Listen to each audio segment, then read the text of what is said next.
उपस्थित मान्यवरांना नमन करून मी आर्या गायकवाड माझ्या भाषणाला सुरुवात करते.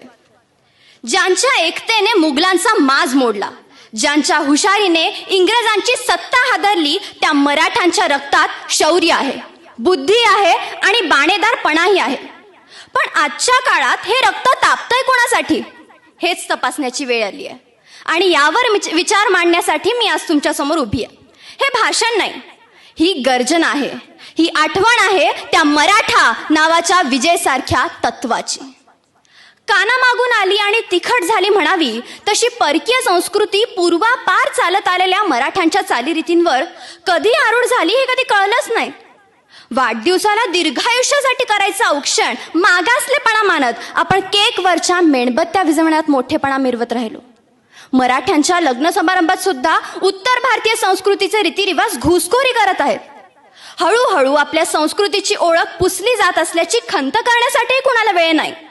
18 पगड जातीत विभागलेल्या मराठा समाजाला ज्या मराठी भाषेने एकत्र बांधून ठेवलं होतं, त्या मराठी भाषेवर आधी इंग्रजांनी इंग्रजी भाषेने आणि आता हिंदी भाषेने घाला घातलाय. मराठी माध्यमांच्या शाळांची संख्या दिवसेंदिवस रोडावत चालली आहे. खबरदार, जर टाच मारुनी जाल पुढे चिंधड्या, उडवीन राई राई एवढ्या, असं गरजणारा एकेकाचा तरणा बाण मराठा गडी हल्ली राजकारणातील इतर समाज संप्रदायी भांडवलदारी सावकारांची हुजुरीगिरी करण्यात धन्यता मानत आहे. कोणता झेंडा घेऊ मी हाती म्हणत मराठा युवक आपल्याच सख्या सोबत्यांशी वैरत्व पत्करत आहे.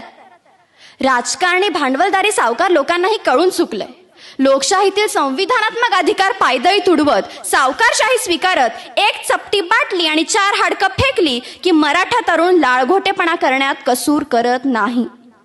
भल्या बुऱ्या मार्गांचा अवलंब करत इतर समाज संप्रदायी परप्रांतीय तरुण स्पर्धा परीक्षा उत्तीर्ण होत सरकारी नोकरी बळकावत असताना अमुक तमुक नेत्याचा विजय असो अशा घोषणा देत मराठा तरुण मिरवणुकीत नाचण्यात दंग आहे. मराठा समाजातील युवा पिढी ही मराठ्यांची खरी ताकद आहे. समाजाच्या उन्नतीची खरी मदार ही त्यांच्याच शिरावर आहे. भाऊबंदकी, व्यसनाधीनता, मत्सर, हेवे दावे अशा अनिष्ट गोष्टींना बाजूला करून समाजाच्या सर्वांगीण विकासासाठी युवकांनीच पुढाकार घेणं अत्यंत गरजेचं आहे. पूर्वी बँक, पोस्ट आणि नगरपालिकेच्या विविध खात्यात मोठ्या संख्येने असणारा मराठा समाज नामशेष होत आहे. पूर्वी फक्त पोलीस खात्यातच कन्नडिगांचं वर्चस्व होतं, इतर सर्व खात्यात मराठा समाज कार्यरत होता. पण आता परिस्थिती बदलली आहे. उच्च पदस्थानांनी उपनगर बळकावली आणि आपलं संख्याबळ वाढवत नेलं. मराठ्यांच्या हातातून त्यांच्या उपजीविकेचं साधनच काढून घेतलं जात आहे. रस्ते कमाल सस्ते में म्हणत रस्त्यावरच ठाण मांडून बसलेल्या परप्रांतीय चप्पल बूट विक्रेत्यांनी चर्मकार बांधवांच्या पोटावर पाय आणला. वापरा आणि फेकून द्या म्हणत रस्त्यावरच वाजवी दरात तयार कपडे विकत या परप्रांतीयांनी शिंपी समाजाचा व्यवसाय गिळंकृत केला. दक्षिण भारतातून आलेल्या मोठमोठ्या ज्वेलरी आणि डायमंड शॉप्सनी सोनारांच्या खिशाला कात्री लावली. एअर कंडिशन हेअर सलून्सनी नाभिकांना नेस्तनाबूत केलं. उत्तर भारतातून आलेल्या सुतारांनी इंटिरियर डिझायनर्सना हाताशी धरून सुतारांच्या धंद्यावर हातोडा हाणला.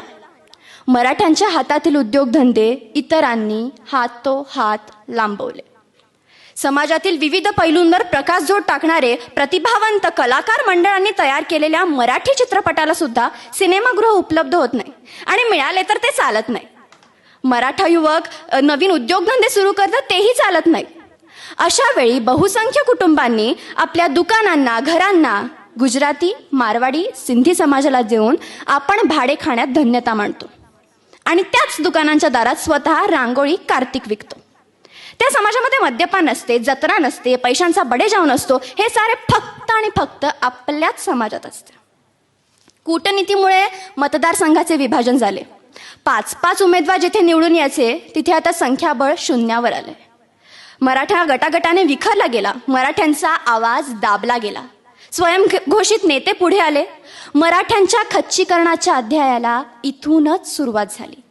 सीमा भागातील विद्यार्थ्यांची घुसमट आणि मराठा जनमनाची घालमेल अशा एखाद्या व्यासपीठावर अथवा रस्त्यावर येऊन तर कधी वर्तमानपत्रात येऊन लोकशाही मार्गे संविधानाचा मान राखत एखाद्या शांत सागरासारखे धीर गंभीरपणे विचारांच्या लाटा या व्यवस्थेवर येऊन थडकतच राहिल्या. चला तर मग आपण सर्वजण एकत्र येऊन या मराठा एकता एक संघटन बेळगाव या आपल्या संघटनेचा हात बळकट करूया. आपल्या या कार्याला यश मिळो. जाता जाता इतकंच म्हणेन, माझे हे विचार उपस्थित एखाद्या जरी जीवाला पटले असतील तर मी आपल्या दैवत राजमाता जिजाऊंच्या प्रेरणेची धनी समजेन आणि छत्रपती शिवाजी महाराज, धर्मवीर संभाजी महाराज यांच्या पवित्र जयघोषाने मी आपल्या सर्वांची रजा घेते. छत्रपती शिवाजी महाराज की जय, धर्मवीर संभाजी महाराज की जय. धन्यवाद.